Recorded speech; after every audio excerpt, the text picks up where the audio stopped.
창세기 43장 말씀 나누겠습니다. 가나안의 기근이 심해졌습니다. 이제는 야곱의 아들들이 애굽에서 가져온 곡식도 다 바닥이 났습니다. 이에 야곱은 다시 가서 양식을 사오라 말하지만 유다는 베냐민을 함께 보내주지 않으면 애굽에 가지 않겠다고 야곱에게 반항을 합니다. 야곱은 얼마나 괴로웠을까요? 베냐민을 보내자니 아들을 또 잃을 것 같고, 보내지 말자니 기근에 온 가족들이 굶어 죽게 생겼고, 이러지도 저러지도 못하는 상황이었을 것입니다. 6절 말씀에 보면 야곱의 이 심경이 잘 나타나 있습니다. 어찌하여 너희에게 또 다른 아우가 있다고 말해서 나를 이렇게 괴롭게 하느냐, 이렇게 말하고 있죠. 아들들도 억울할 수밖에 없었습니다. 그냥 애굽의 총리가 묻는 대로 대답했을 뿐입니다. 이렇게 될 줄 우리가 알았습니까? 이렇게 대답한 거죠. 그리고 유다는 야곱에게 이렇게 말합니다. 우리가 지체하지 않았다면 벌써 2번이나 갔다 왔겠습니다. 결국 야곱은 베냐민을 형들과 함께 보내기로 결심합니다. 또 아들들에게 가나안에서 난 최상의 생산물들을 예물로 가져가게 합니다. 예물로서 애굽 총리의 마음을 누그러뜨리려는 그런 목적이었을 것입니다.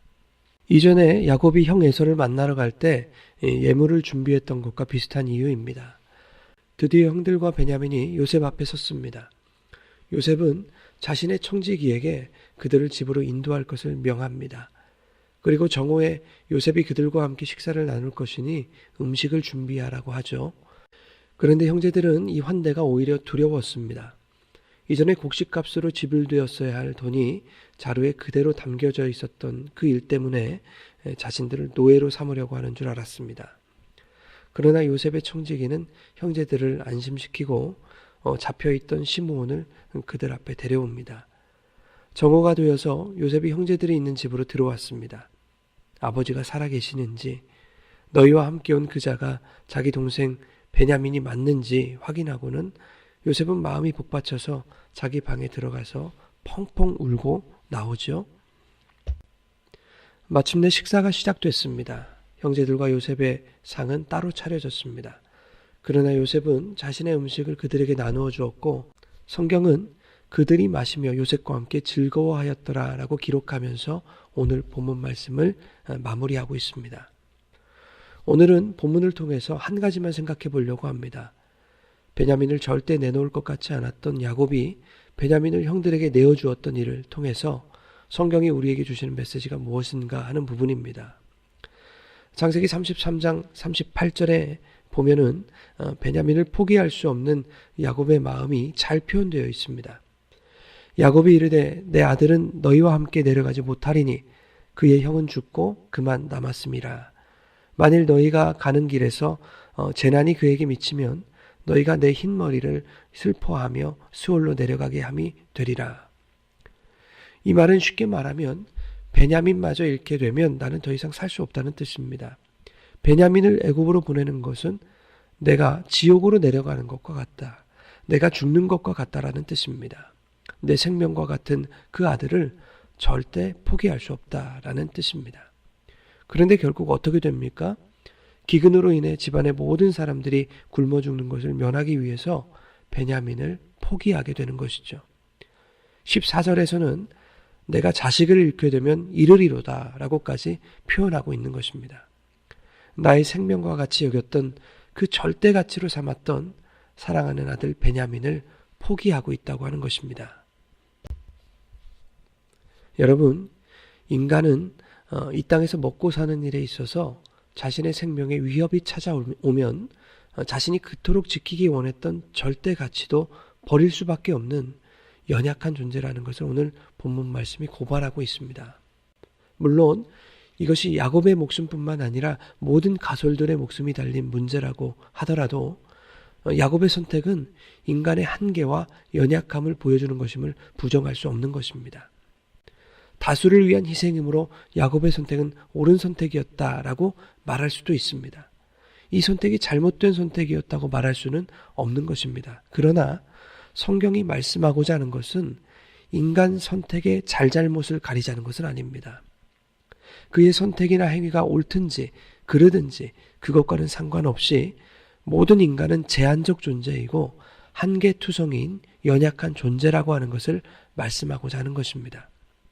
우리가 바로 이 야곱과 같은 제한적이고 한계투성이인 연약한 사람이라고 하는 것입니다.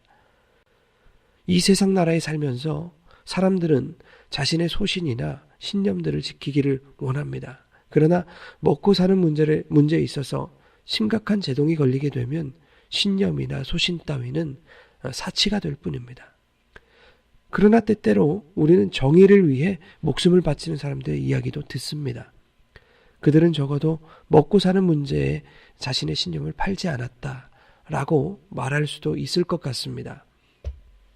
그러나 그들의 인생의 과정 가운데 고민, 갈등과 같은 극도의 긴장감이 있었다는 것 또한 인간의 한계라는 것을 지적하는 것이 바로 성경인 것입니다. 우리 기독교인들의 공통된 신념은 무엇입니까? 예수 그리스도가 나의 주, 나의 생명이라는 것입니다.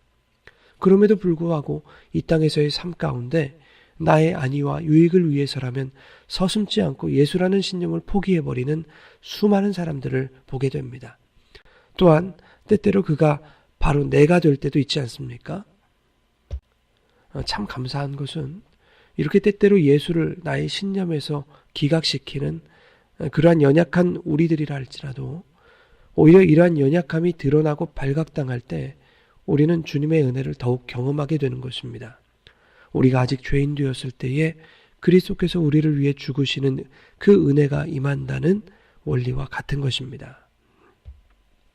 앞서 말씀드린 바와 같이 야곱은 내가 자식을 잃게 되면 이르리로다 라고 말합니다. 그것은 베냐민을 목숨처럼 지키겠다던 한 가문의 수장의 신념이 무너지는 것이고 동시에 그의 체면이 망가지는 것입니다. 망신살이 뻗치는 것이고 자존심이 무너지는 것이고 그의 연약한 실체가 드러나는 것입니다. 그런데 놀라운 것은 그가 아들들에게 베냐민을 넘겨주자 베냐민을 포함한 모든 아들들이 요셉과 함께 마시며 만찬을 즐기게 되더라 하는 것입니다. 오늘 본문 마지막 절은 그들이 마시며 요셉과 함께 즐거워했다라고 말하고 있지 않습니까?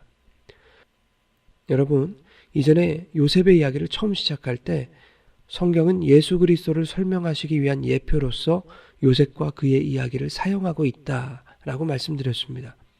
그러면 요셉과 형제들이 마시며 즐거워하는 이야기를 통해 우리가 기대할 수 있는 것은 무엇입니까? 저 천국에서 왕의 식탁을 주님과 함께 나누고 누리는 천국잔치 아닙니까? 여러분, 많은 성도들이 이렇게 자신의 신앙과 신념을 자랑하려고 합니다. 나는 절대 세상에 예수님을 넘겨주지 않는다. 내가 죽는 한이 있어도 나는 세상과 예수를 절대 바꾸지 않겠다. 그러나 여러분, 인간은 그럴 능력이 없습니다. 오히려 무능력한 나의 연약함을 고백해야 하는 것입니다. 하나님, 오늘도 내가 주님을 세상에 넘겨줬습니다. 오늘도 나의 유익과 나의 안위를 위해 주님을 세상과 바꿨습니다. 오늘도 세상에 주님을 팔고 세상 복 얻으려고 했습니다. 용서해 주십시오. 이런 자들은 마지막 날에 주님과 함께 마시며 즐거워하게 될 것입니다.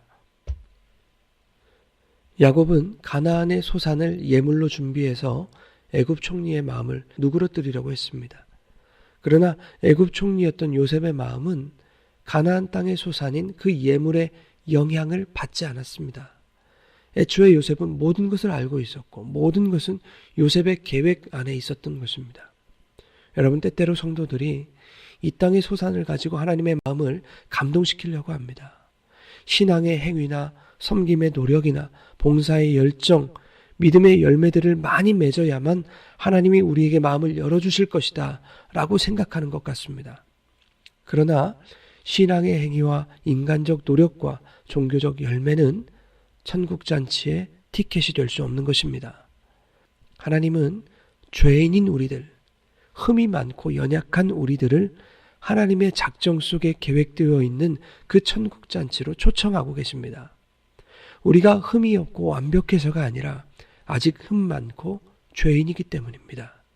그런 우리들을 주님과의 천국잔치에서 흠없고 거룩한 자들로 완성시키시기 위해 부르셨다고 하는 것을 기억하시고 오늘도 그 부르심과 천국잔치로의 초청에 감사하며 또 감격하는 그런 하루가 되기를 간절히 바랍니다.